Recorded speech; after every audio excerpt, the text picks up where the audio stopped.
The MV Tuhoe's final stage of deconstruction continues, with the last removal task likely to be completed tonight. It's been just over 4 days since the vessel became beached at the Waimakariri River mouth. The cleanup is nearly complete. Crews are racing around the clock to get the last of the stranded MV Tuhoe off the bank of the Waimakariri River mouth. We've managed to break the vessel down to just the remaining part of the keel and the engines, and we're working to bring the engines and that part up the beach so that we can then remove the engines together, both engines. Also, we've got the spill response going on at the same time. So as it's an engine room, there is oily residue in the engine room. We've taken off the bulk of the oil, but there's a little bit coming out and we're just cleaning that up as we go. Piles of debris further up the beach are being made before high tide makes its way up later on today. We were beaten by the tide yesterday. It didn't go quite as quickly as we wanted it to. However, we're hopeful that we will get it finished today. They managed to save iconic parts of the boat, one being the original mast of the Tuhoe and bits and bobs from the historic ship. We've been very lucky. The guys from Demolition have been very careful how they deconstruct the boat, so they've managed to save the wheelhouse.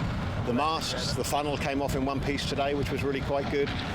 They've saved the windlass. We've managed to save both engines as well. The 96-year-old ship was stranded on Sunday afternoon, returning home to Canterbury after nearly $250,000 worth of repairs to keep it afloat. But all that's left now is what the deconstruction crew could save.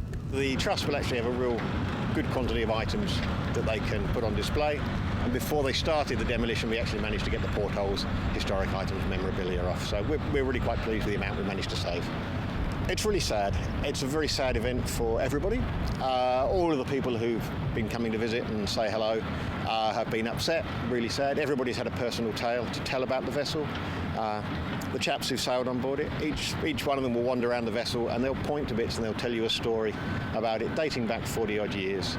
Something he says will be missed from the Kaiapoi community. It's the last surviving vessel of its kind. Its involvement in World War II as well. It's huge, it really is. So it's very sad to actually be involved in that.